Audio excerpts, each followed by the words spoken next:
menang zalim, kalah dendam. Itu peradaban terburuk yang pernah kita alami. Dengki, dendam.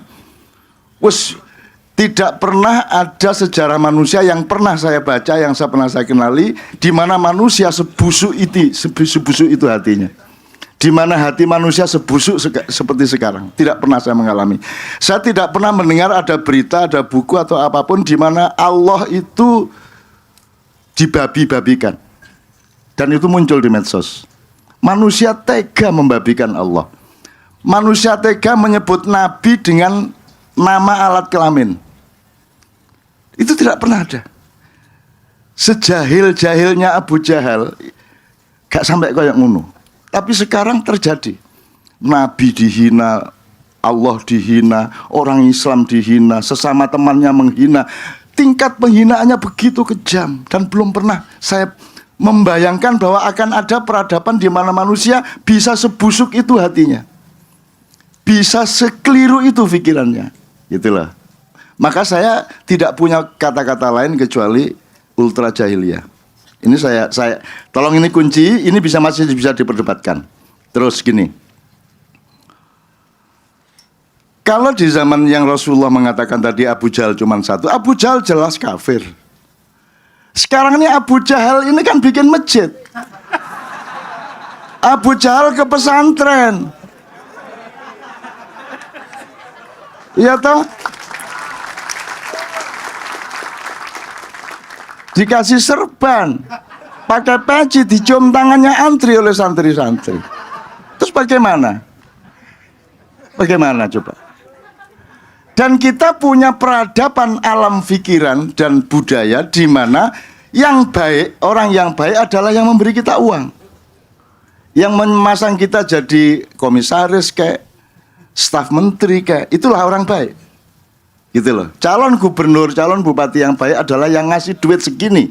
Semakin tinggi ngasihnya semakin baik. Jadi jadilah pelacur besar. Ya. Syukur Anda pernah di apa namanya itu? Apa itu ini jenis? Anda kerja di Alexis 5 tahun menumpuk uang lumayan sampai Anda pulang hari raya di sana bikin musola. Anda jadi ya nek wong wedok ya gak kiai haji apa ya? Haja. Ya, gitu. Jadi kita ini sedang di dalam satu penganiayaan diri yang luar biasa di mana Tuhan kita adalah keuangan yang maha kuasa itu. Ya, betul enggak? Pokoknya biar iblis, biar dajjal, biar jin ifrit asalkan datang bawa duit, dia menjadi malaikat. Betul enggak? Ini dengan segala variabel-variabelnya. Pokoknya begitu yang terjadi sekarang. Bagaimana tidak ultra jahiliyah? Itu kedua. Ya. Yang ketiga, kita ini seolah-olah hitam putih. Pokoknya yang putih, setiap kelompok mengatakan dirinya putih, lawannya hitam. Terus si hitam ini juga merasa dirinya putih, sini yang hitam. Kan gitu. Terus piye iki Abu Jahal sing ndi iki? Kan begitu. Bagaimana? Rasulullah tidak menghadapi itu Nabi Musa tidak menghadapi itu lah. Aku sing ngadepi iki apa iki? Ya apa iki? Dan itu pura-pura juga. Dia juga tidak penting hitam apa putih.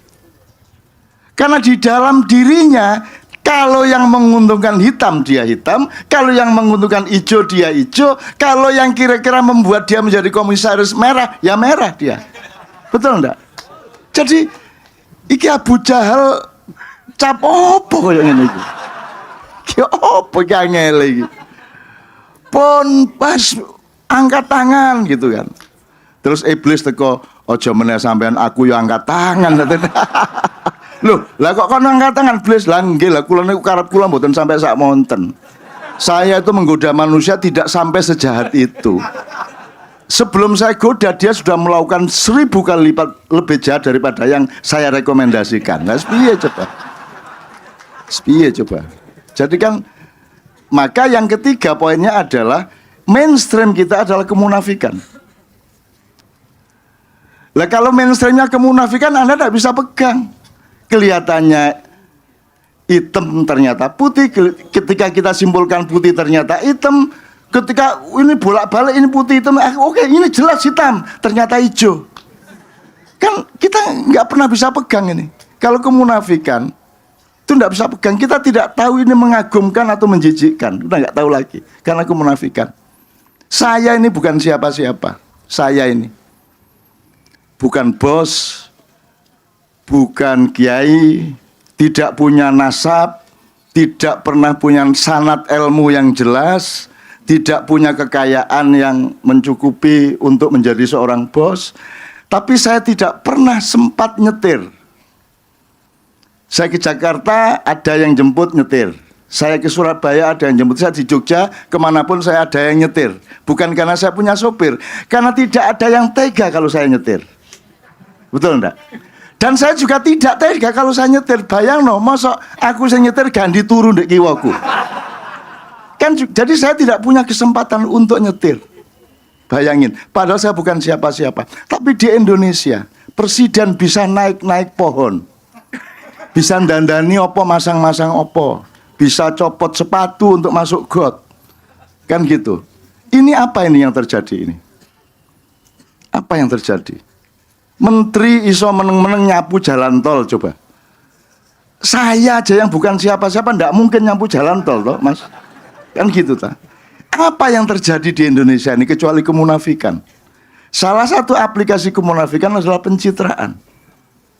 Pencitraan adalah pemalsuan. Pemalsuan itu kriminalitas. Pemalsuan adalah dosa besar yang luar biasa. Dan kita sedang menjalani demokrasi ini dengan pemalsuan-pemalsuan tentang apa saja. Kan gitu. Dan di Indonesia hukum kita terapkan dengan penuh dendam. Pak Nur Somad anaknya nyerempet becak saya. Yang saya hukum bukan anak yang nyerempet, tapi Pak Nur Somad saya pecat sebagai dosen. Loh, Indonesia bisa begitu, Mas. Dipecat, tokonya tak bubarno. Iya coba. Membabi buta hukum kita. Anda tidak tahu aja ceritanya, tapi saya menjumpai itu di mana-mana. Sebuah media memberitakan X yang merugikan pemerintah. Mestinya kalau zaman Pak Harto dulu pemretnya diganti, itu pun sudah represif, tidak ada kebebasan pers. Sekarang enggak gitu, Mas. Yang punya media itu diteror, kontraknya dibatalkan, kekayaannya dipotong, dan seterusnya. Pokoknya dendam kesumat. Tapi dendam kesumat itu tidak kelihatan karena ada sihir besar sedang menimpa kita. Ada sihir besar yang membuat orang bisa memuja dua orang di Indonesia melebihi Nabi Muhammad, melebihi Yesus, melebihi Nabi siapapun. Dua orang ini lebih dari semua Nabi dan malaikat. Tidak pernah orang Indonesia membela malaikat Jibril seperti mereka membela dua tokoh ini. Kalau Anda tidak tahu siapa dua tokoh ini, tidak usah ikut Makyan. Ngunut tok gak aru kon niku. Gitu ya, Mas ya. Jadi sihir besar membuat kita gelap. Kita membenci seseorang melebihi kadar dan kita mencintai seseorang melebihi kadar. Lebay. Kuadrat. Belani Gusti Allah gak tahu dibelani kayak ngono.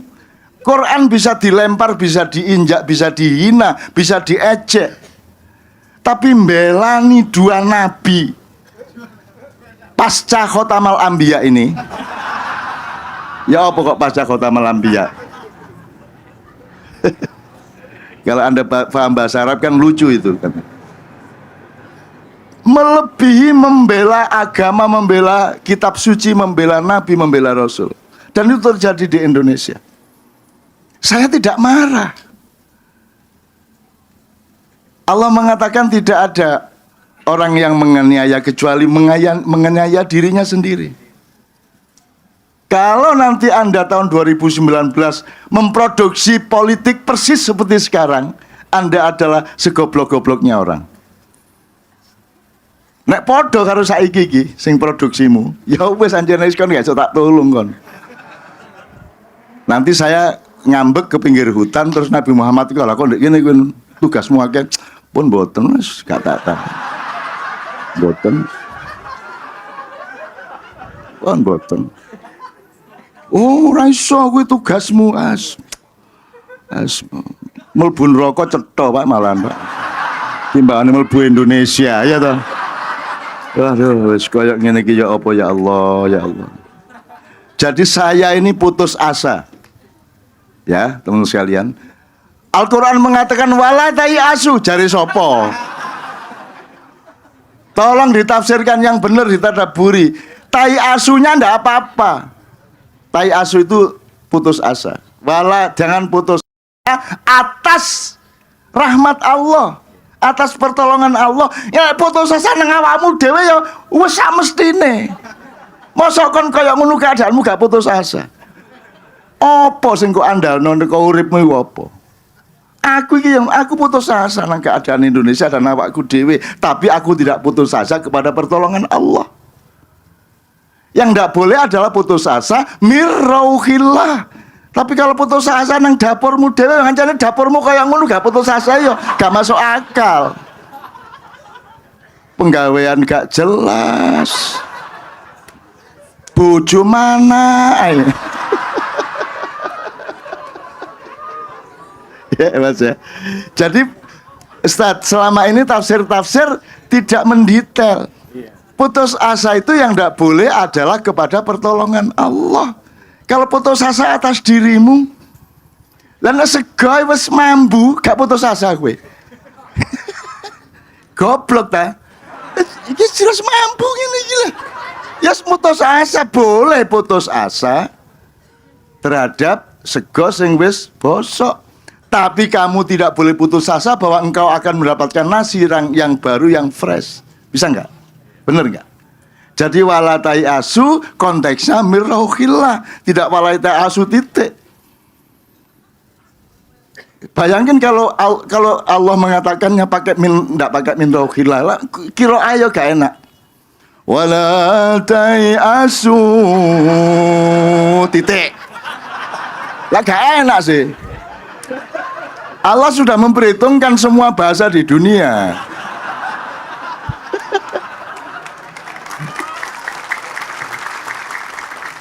Maka disambung kalimatnya langsung loh, enggak pakai koma, enggak pakai wakof, enggak pakai apa-apa loh ya. Wala ta'asu mirrauhillah innahu la yai'asu mirrauhillah ilal qaumul kafirin gitu ya. Jadi kalau ayatnya dipotong di situ, Allah juga enggak mau mesake wong Indonesia.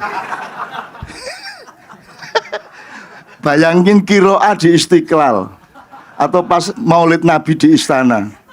Wala ta'asu. Bayang loh, nek ayatnya dipotong di situ. Allah Maha bijaksana dan futurologis. Dia ngerti dengan persis bahwa besok-besok ayat-ayat yang dia pilih dengan bahasa Arab itu akan sampai ke Indonesia. Dan di Indonesia tai artinya apa, asu artinya apa. Maka Allah tidak memperkenankan bangsa Indonesia bersedih hatinya. Engko nek qiraat terus ngunul terus ngliwat apa iki ono masjid isine tai asu ya. Ya Allah, terima kasih atas rahmat-Mu. Kami bisa Engkau beri kebahagiaan di dalam kesedihan yang luar biasa ini. Oke ya, tak terus nanti. Oke.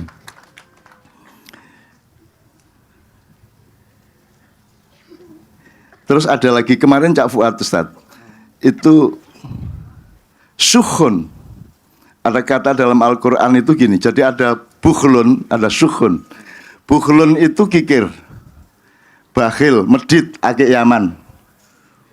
Apa wis pokoke nanti Jombang akik Yaman itu. Saking ngatose ya toh.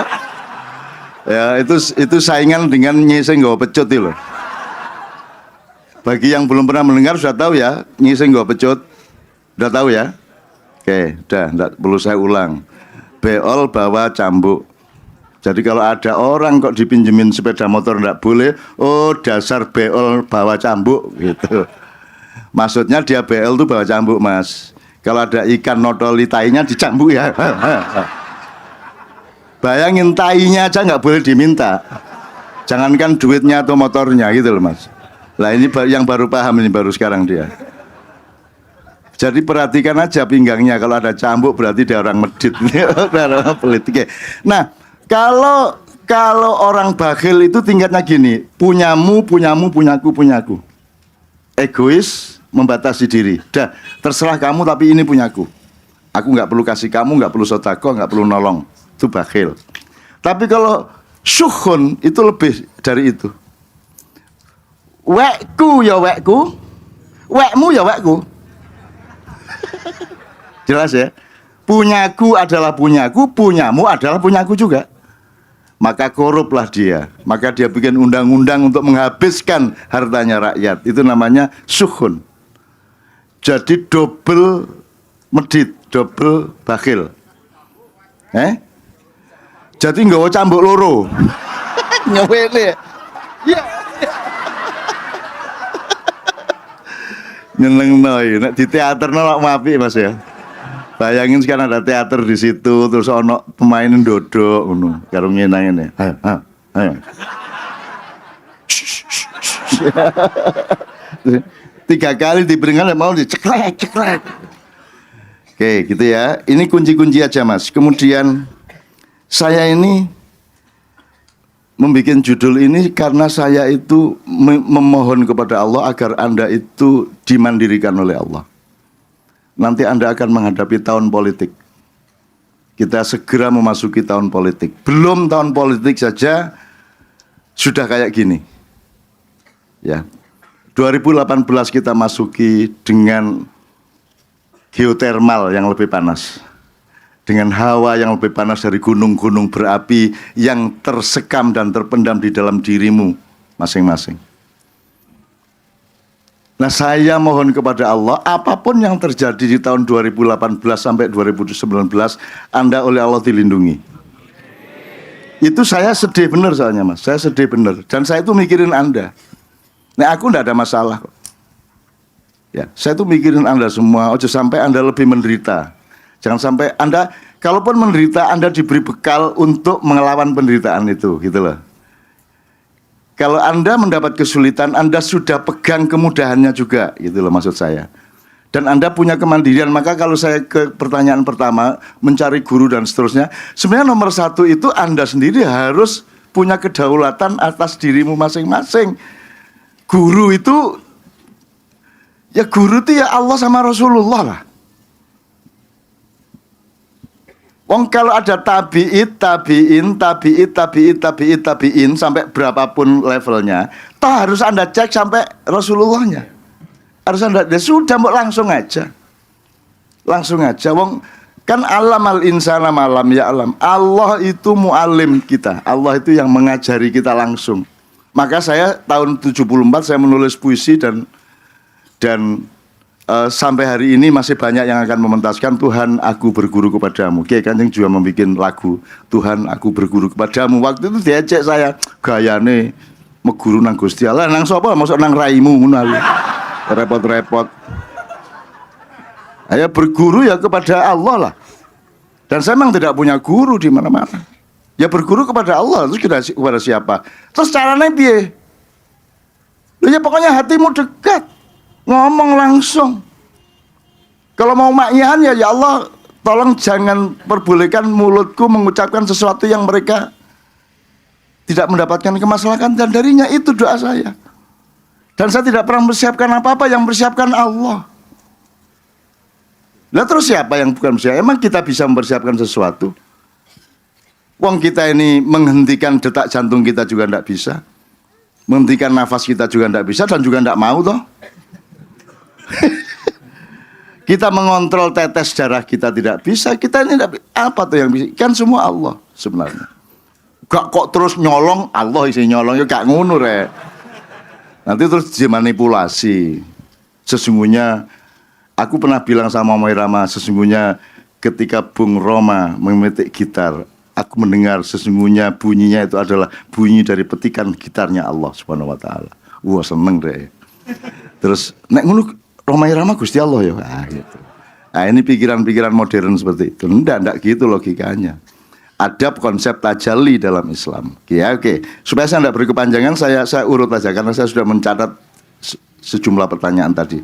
Gini, jadi intinya ini latar belakangnya adalah doa saya supaya Anda 2 tahun ke depan, syukur berikutnya juga, itu Anda oleh Allah diberi kedaulatan untuk mandiri dengan kesejahteraan Anda, pikiran Anda tidak bingung menjawab apa-apa, karena tetap keputusan terakhir kan di tangan Anda. Anda boleh punya mursyid siapa saja, tapi tetap keputusan terakhir kan di tangan Anda. Dan yang tanggung jawab Anda sendiri kepada Allah. Saya tidak berani jadi guru Anda, tidak berani membaiat Anda, karena kalau nanti Anda tanya, Cak, sampean baiat aku tanggung jawab tanya apa?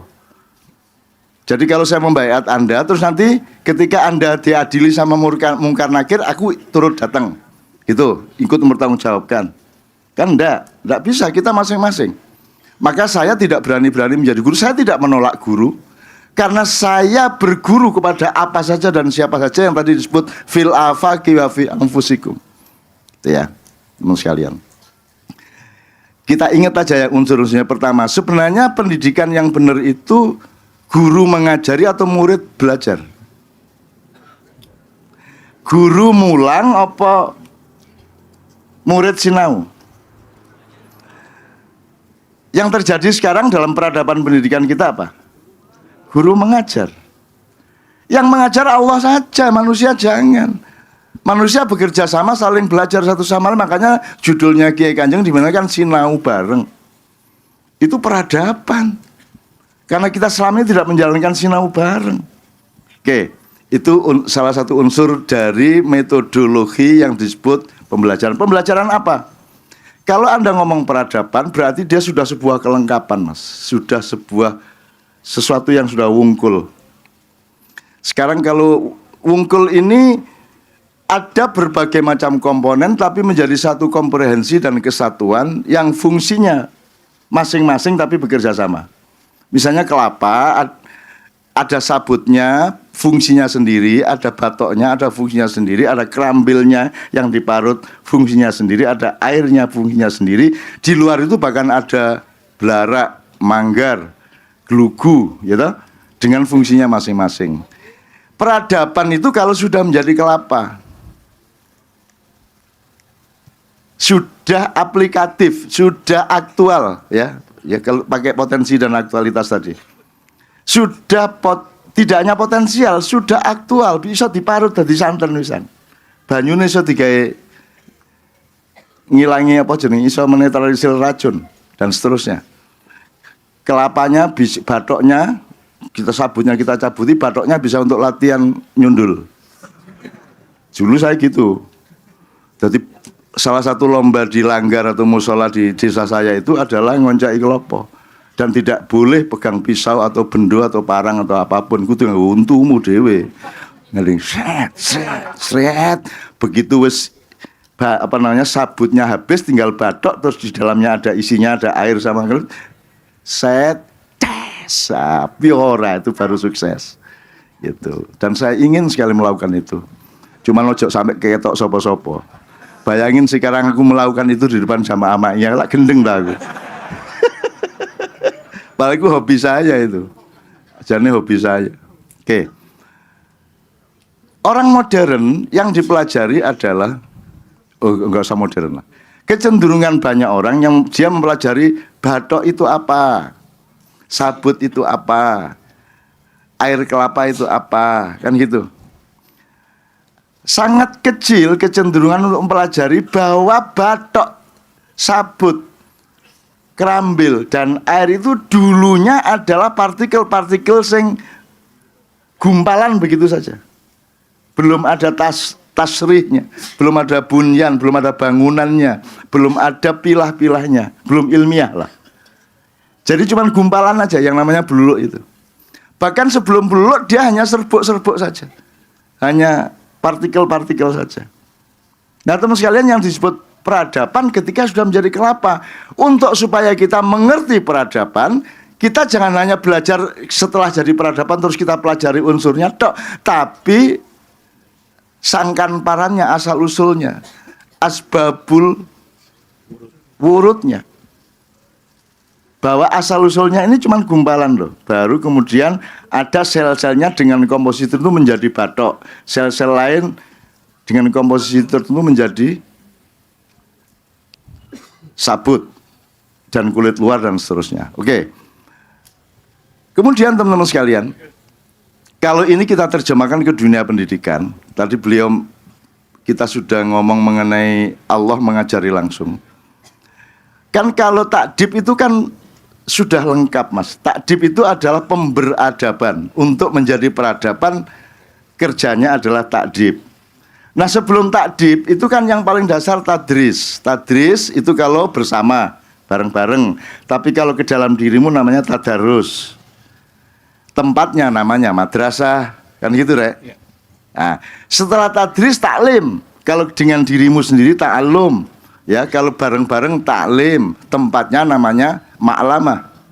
Majelis ma'lamah. Sebenarnya bukan majelis taklim sebenarnya, majelis ma'lamah. Tapi tidak apa-apa.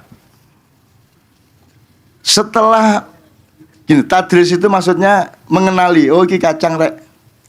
Oh, iki kacang, Rek. Oh, iki wajik, iki apa iki? Undi-undi. Iki wong barat bingung ki apa carane ndele wijene iki. Satu persatu toh, Mas. Ngene. Padahal digelundungno ngene iki ya. Gitu. Itu namanya taklim.